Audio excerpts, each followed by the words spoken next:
새벽에 보니 휴대전화 온도가 0도를 가리키고 있었습니다. 며칠간 추웠던 탓에 0도라는 말만 들어도 많이 따뜻해졌네 이런 생각이 드는 거예요. 실제로는 0도면 춥겠지만 더 추운 것을 느껴보니 상대적으로 덜 춥게 생각되어지는 것이겠죠. 여러분, 우리네 인생 가운데서도 힘들고 아픈 일이 있어도 더 아프고 더 힘든 사람, 더 어려운 상황 가운데 있는 사람들을 보면서 힘을 내야 하는 것입니다.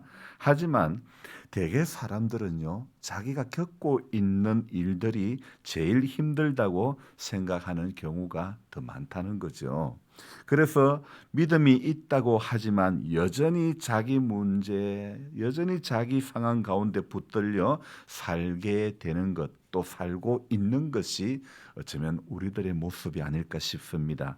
매일 성경을 10장 정도 읽고 나면 저는 목회자이다 보니까 어디 본문을 가지고 설교를 할까, 글을 적고 설교를 할까 이런 고민을 짧은 시간 이렇게 하게 됩니다.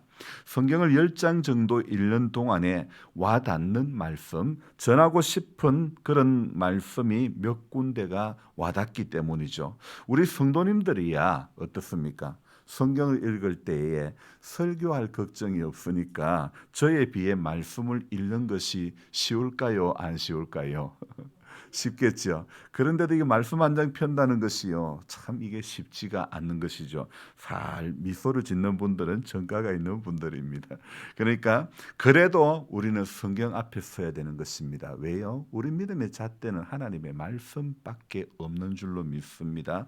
성경이 이렇게 어렵게 느껴지지만은 그래도 저 같은 목회자를 바라보면서 힘을 내야 되는 것입니다. 그래도 저는 설교할 준비를 하면서 저처럼 이렇게 고민을 하고 이런 부분이 아니니까 그냥 여러분들 읽어 나가기만 하면 되니까 얼마나 쉬워요. 그래 생각을 하고 말씀을 펴야 되는 것입니다. 이 생각으로 읽으면 그래도 쉬울 것 같습니다. 그래서 우리는 같은 상황을 맞닥뜨려도 쉽게 생각되는 쪽을 바라보면 그래도 이겨나갈 수 있고 넘어갈 수 있게 될 줄로 믿습니다. 히말라야 산을 등반하는 사람도요, 경사도가 심한 죽음의 코스, 암벽 코스로 올라가는 사람들도 있지만은 저는 생각하기를 그 산의 정상을 정복하려면 굳이 왜 암벽 코스, 굳이 왜 그 급경사 코스를 선택할 필요는 없을 것 같습니다. 왜냐하면 히말라야라고 하는 산 그 자체가 정말 그 아무나 쉽게 올라갈 수 없는 산이기 때문이죠. 전문 산악인들은 말합니다. 히말라야는 신이 길을 열어줘야만 올라갈 수 있다. 이런 말들을 하죠. 아래에서는 평온해 보여도 그러나 그 고도가 높아지면 높아질수록 일기가 언제 어떻게 바뀔지 모르기 때문이죠. 그래서 높은 산은 흔히 말하기를 신의 영역이다 이렇게 말하기도 하는 것입니다. 높은 산뿐만 아니라 우리 인생의 여정도 하나님이 길을 열어주셔야 된다는 것을 믿고 시작하는 것이 바로 신앙의 길이라는 것입니다. 여러분, 여호와께서 성을 세우지 아니하면 정말 세우는 자의 수고가 헛되고 여호와께서 집을 지키지 않으면 정말 파수꾼의 경성함이 아무것도 아니라는 것을 우리는 오늘도 인정하고 하루를 시작해야 되는 것이죠. 그래서 오늘도 우리가 이 신앙과 이 고백 가운데 하루를 열어가야 되는 것입니다. 오늘은 민수기 22장 말씀을 가지고 은혜를 나누기를 원하는데요. 민수기 22장은요. 모압 왕 발락 이야기가 나옵니다. 어제 민수기 10장에서 드디어 가나안 땅을 향해서 이제 이스라엘 백성들이 출발을 합니다. 그런데 행군을 시작했던 이스라엘 백성들이 오늘 22장에 오기까지요, 연정연승하며 계속 모든 그 과정에서 연전연승을 하는 것입니다. 그리고 오늘 1절에 보니까 모압 평지에 진을 쳤으니, 자, 연전연승하고 모압 평지에 이렇게 진을 치게 되었을 때에 그때 2절에 십볼의 아들 발락이 이스라엘이 아모리인에게 행한 모든 일을 보았으므로 3절 모압이 심히 두려워하였으니 이스라엘 백성이 많음으로 말미암아 모압이 이스라엘 자손 때문에 번민하더라. 이렇게 말씀하고 있지 않습니까? 모압 왕 발락은 이렇게 이스라엘 백성들 연성해 오는 이 이스라엘 백성들을 보고 굉장히 두려워했던 것이죠. 자, 2절과 3절의 말씀을 볼 때 모압 왕 발락은 이스라엘과 이거 정면승부하면 성산이 없다. 이것을 느꼈을 것이죠. 그래서 이 모압 왕 발락이 아모리 왕 시온과 바산 왕 옥이 얼마나 비참하게 패하고 말았던 것인가를 이렇게 보고 들었기 때문에 이제 모압 왕이 하나의 방법, 이 발락이 하나의 방법을 선택하는 것입니다. 그래서 이 발락의 선택은 어떤 선택을 하냐면 이스라엘을 저주를 하면 우리가 전쟁에서 이길 수 있지 않을까, 이런 방법을 선택하게 되는 것이죠. 이것은 마치 일본이 과거 우리나라 높은 산에 쇠말뚝을 꽂아 산의 기운을 뺀다는, 민족의 정기를 뺏어간다는 그런 미신적인 방법을 선택했던 것처럼 모압 왕 발락이 이제 이스라엘을 저주를 하게 되면 전쟁은 우리가 이길 것이 아닌가, 이런 생각을 했던 것이죠. 그래서 당시 꽤나 유명세를 타던 발람에게 요청을 합니다. 자신이 계획하던 이스라엘을 저주하는 일을 발람에게 요청하기 위해서 사람을 보냅니다. 2차례나 사람을 보내서 발람을 초청하는 것이죠. 자, 그런데 발락이 첫 번째 사람을 보냈을 때 발람은요, 하나님께서 이스라엘을 저주하지 말라고 하셨다며 확고히 거절을 하죠. 하지만 발락이 두 번째 왔을 때 바로 그것이 오늘 15절의 이야기입니다. 15절을 다시 한번 볼까요? 읽어봅니다. 발락이 다시 그들보다 더 높은 고관들을 더 많이 보내매, 16절도요. 그들이 발람에게로 나아가서 그에게 이르되 십볼의 아들 발락의 말씀에 청하건대 아무 것에도 거리끼지 말고 내게로 오라. 17절도요.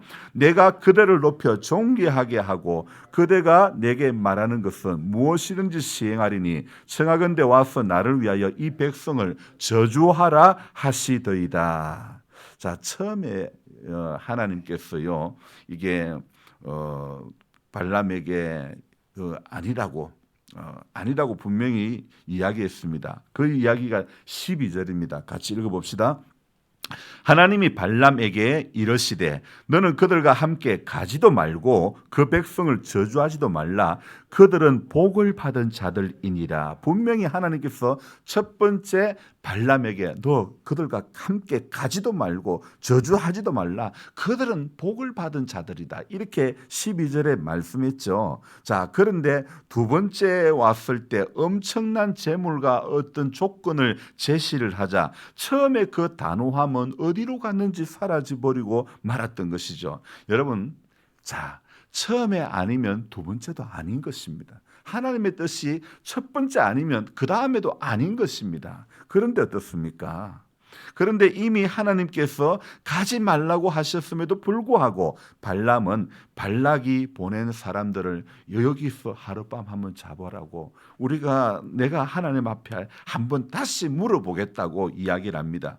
우리는 오늘 이 발람의 모습을 보면서, 이 발람의 모습을 통해서 우리가 참 인생이 얼마나 연약한 사람인가를 다시 한번 배우게 되는 것입니다. 분명히 해답은 발람처럼 유혹 앞에서 고민해서는 안 되는 것인데, 문제 앞에서 고민해서는 안 되는 것인데, 기도하면 되는 것인데, 유혹 앞에서 단호해야 하는 것인데, 40일 금식하고 줄이신 우리 예수님, 유대 광야에서 사단의 시험을 이렇게 받았을 때에 배는 줄이셨지만은 우리 예수님요, 얼마나 단호하게 대처하셨는가를 생각해 보아야 하는 것입니다. 이 돌들로 떡덩이가 되게 하라 그랬을 때에 예수님 말씀하신 게 무엇입니까? 사람이 떡으로만 사는 거 아니다. 그렇게 단호하게 대처하셨죠. 성전 꼭대기에 세우시고 네가 하나님의 아들이며 뛰어내리라, 그렇게 이야기했을 때에 주 너희 하나님을 시험하지 말라. 그렇게 예수님 단호하게 하셨죠.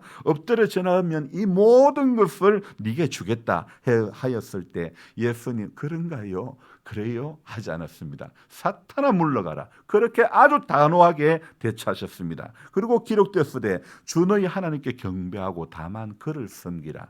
우리 예수님의 선택하신 방법, 대처하신 방법이 정답인 줄로 믿습니다. 우리는 오늘도 예수님의 단호함을 배워야 하는 것입니다. 발락은 자신이 동원할 수 있는 모든 방법을 다 동원해 가지고 발람을 지금 유혹하는 것입니다. 더 많은 재물을 보내고 더 높은 고관들을 보내 가지고 더 좋은 조건들을 제시하면서 발람의 마음을 유혹하는 것이죠. 여러분, 이 물질의 욕심이 나타나니 발람은 하나님과 타협하는 이런 위선적인 모습이 나오고 마는 것입니다. 여러분, 우리가 사람이 하나님의 영광을 위하여 한다고 말하지만 사실은 내 이름이 이 땅에서 영화로워지는 일에, 영광스러운 일에 얼마나 목숨을 걸 때가 많은지 모르는 것입니다. 이번에도 이제 곧 있으면 총선이 이제 다가오는데 얼마나 자기 이름을 드러내기 위한 그런 일들이 많아질는지 모릅니다. 여러분, 기도도 그렇지 않습니까? 자신이 급하고 자신이 필요할 때는 하나님도 하나의 수단에 불과할 때가 얼마나 많은지 모릅니다. 자신이 한 일이라고, 자신이 한 일이 잘 되거나 또 자식이 잘 되고 성공하면요, 은근히 자랑하면서 하나님의 축복이라고 내세우기도 하지요. 하지만 그렇지 못할 때는 기죽은 모습을 보이는 것이 우리네 연약한 인생들의 모습이 아닙니까? 영적인 상태가 아닙니까? 바로 이 타협하는 발람의 상태에 우리 자신도 모르게 빠져들 때가 있다는 것입니다. 발람의 이야기의 결론은 무엇입니까? 하나님은 이미 응답하셨다는 것입니다. 하나님은 이미 응답하셨음에도 불구하고 인간은 내가 원하는 한 가지에 목을 맨다는 것이 우리들의 모습이라는 것입니다. 하나님께서는 분명히 원하시지도 않았는데도 불구하고 인간은 생떼를 부려서라도 얻어내고야만은 이 모습, 바로 이 발람의 모습이 우리네 인생의 모습이라는 것입니다. 이미 받은 복에는 안중에도 없고 사람들은 자신의 명함 내는 것에만 모든 관심이 거기에 붙들릴 때가 얼마나 많은지 모른다는 것입니다. 여러분, 평생 일했으면 됐지 내가 무엇인가 이것이 중요한 것이 아니지 않습니까? 임기교회 목사라고 명함이 필요한 게 아닙니다. 임기교회에서 묵묵히 일하면 되는 것이죠. 기도하면 되는 것이지 인간의 명함이 필요한 것이 아니라고 생각합니다. 여러분, 교회를 섬기다가 가장 시험이 잘 드는 것이 내 명함 내려다가 시험 드는 것입니다. 장로 임직에서 떨어지고 권사 임직에서 표가 모질라 안 되고 그렇게 시험 들어서 전부 발람이 되는 사람이 얼마나 많은지 모릅니다. 하나님이 아직 아니다 싶어서 안 주시면 기다리면 되는 거지, 기도하고 기다리면 되는 것이지 왜 스스로 발람의 길을 걸어가려고 하는 것입니까? 너 모압의 장로 따라가지 말라고 하면 따라 안 가야 되는 것이지, 두 번째 엄청난 재물을 가져오니 거기에 그만 발람이 무너지고 마는 것입니다. 사람이요, 보기보다 큰 것에 무너지는 것이 아닙니다. 에서가 사냥하고 집에 와서 배가 고프니까 형, 그 장자권 내한테 팔아. 그러니까 그만 그 장자권을 너무 쉽게 팥죽 한 그릇에, 붉은 죽 한 그릇에 팔아버리고 만 것이 바로 에서의 모습이고 우리의 모습이지 않습니까? 예수님 제자 중에 가룟 유다를 보십시오. 자기가 한 푼 써보지도 못할 은 30에 우리 예수님을 팔아 넘기고 말았지 않습니까? 오늘 민수기 22장을 보면서 발람을 향해 손가락질 할지도 모릅니다. 하지만 어쩌면 차라리 발람이 우리보다 더 나은 것이 아닐까. 발람은 많은 재물을 싸가지고 오니 그때 흔들렸던 것이지 처음에는요 아주 단호했지 않았습니까? 떡으로 안 산다, 주 너희 하나님 시험하지 말라, 사탄아 물러가라, 이런 단호함이 우리에게 있는가 생각해 보시기 바랍니다. 발람이 무너진 그 자리에는 엄청난 재물이라도 있었지만은 우리가 유혹되고 우리가 넘어지는 것은요, 그 자리에는 아무것도 없는 그것에 우리가 오늘의 발람이 되고 말 때가 너무 많다는 것입니다. 하나님의 말씀을 처음 받은 그 발람의 모습으로 살아가야 되는 것입니다. 너는 그들과 함께 가지도 말고 그 백성을 저주하지도 말라. 그들은 복을 받은 자니라. 아멘. 근데 발락이 15절의 말씀으로 유혹하니 그들보다 더 높은 고관들을 더 많이 보내매 아무 것에도 거리끼지 말고 내게로 오라. 그대를 높여 크게 존귀하게 하리라. 그대에게 말하는 것은 무엇이든지 다 시행하겠다. 이렇게 조건을 들고 재물을 들고 나올 때에 12절에 응답이 있어도 15절, 16절, 17절에 유혹이 찾아오니 하나님의 응답은 눈에 들어오지 않는 것입니다. 여러분, 우리는 오늘 타협하는 발람이 될 것이 아니라 유혹하는 발락이 될 것이 아니라 이 타협하는 발람이 아니라 유혹하는 발락이 아니라 죄에 대해서는 발칵하는 그런 성도가 되어야 되지 않겠습니까? 발람도 발락도 아닌 정말 죄에 대해서 하나님 아닌 것, 은혜 아닌 것에 대해서는 발칵할 수 있는 그런 마음들이, 그런 열정들이 저와 여러분들 안에 있어야 된다고 저는 생각합니다. 그래서 오늘도 이 하루를 걸어갈 때도요, 유혹하는 발락의 길을 걸어가지 맙시다. 타협하는 발람의 길도 걸어가지 맙시다. 우리는 정말 죄와 은혜 아닌 것에 대해서 정말 발칵할 수 있는, 정말 의에 대해서 줄이고 목마른 자가 되는 그런 하나님의 사람들이 되기를 주의 이름으로 축원합니다. 기도하겠습니다. 좋으신 하나님 아버지, 고맙고 감사드립니다. 하나님, 민수기 22장 이 이야기, 발람의 이야기, 발락의 이야기, 유혹하는 한 사람, 타협하는 또 한 사람, 이 두 사람의 모습을 보면서 나는 유혹을 하는 사람으로 살아가고 있는지, 나는 타협하는 신앙으로 살아가고 있는지, 아니면 정말 오늘 이 시대에 뜻을 정한 다니엘처럼 하나님 그렇게 살아가고 있는지, 요셉처럼 보디발 장군의 아내가 유혹할 때에 내가 어찌 하나님 앞에서 덕지하리요? 죄 앞에 철저했던 요셉처럼 하나님, 우리는 발칵할 수 있는, 어찌 내가 하나님 앞에 덕지할 수 있으리요? 그렇게 생각하며 하나님, 오늘도 믿음의 길을 걸어가는 하나님의 사람들이 될 수 있도록 도와주옵소서. 첫 번째 아니면 두 번째도 아니어야 하는데 더 많은 고관, 더 많은 재물, 더 많은 조건 앞에서 영락없이 무너지는 이 발람의 모습 가운데 우리 모습을 바라봅니다. 우리 넘어지는 모습을 바라봅니다. 아무리 좋은 조건을 제시해도 예수가 아닌 곳에는 길이 없습니다. 정답이 없습니다. 은혜가 아닌 곳에는, 기도하지 않는 곳에는 아무것도 환경이 나아져도 그것은 결코 나아진 것이 아닌 줄로 믿습니다. 육신의 정욕과 안목의 정욕과 이성의 자랑에 붙들림 받은 어리석은 인생이 되지 않도록 하나님 아버지, 오늘도 우리 모두에게 성령으로 붙들어 주시고 성령의 사람이 될 수 있도록 도와주시옵소서. 그래서 불의 앞에서, 하나님 아닌 것, 은혜 아닌 것 앞에서 타협하는 그런 성도가 되지 않도록 도와주시옵소서. 또한 다른 사람을 유혹하였으라도 이기고야 말겠노라고 했던 발람의 길, 발락의 길을 우리가 걸어가지 않도록 도와주시옵소서. 하나님, 죄된 세상에서 오늘 이 하루도 이길 수 있는 길은 하나님, 끊임없이 하나님의 생명의 말씀을 붙드는 그것밖에 없는 줄로 믿습니다. 그래서 오늘도 이 말씀은 내 발의 등이요 내 길의 빛이 될 줄로, 길이 될 줄로 믿습니다. 그래서 이 말씀과 더불어 동행하는 그런 우리 모두가 되게 해주시고, 엠마오로 가는 두 제자에게 예수님 말씀을 풀어주실 때에 그들의 마음이 뜨거워졌던 것처럼 오늘 하나님 말씀 읽고 묵상하고 엎조릴 때에 우리 마음이 뜨거워지게 해주시고, 말씀은 우리가 이해를 못해도 이 말씀 자체가 능력이고 생명이고 하나님의 길이기 때문에 우리는 오늘도 말씀 가까이 하는 복된 성도 다 되도록 도와주시옵소서. 주의를 사모하는 은혜가 우리 가운데 있기를 원합니다.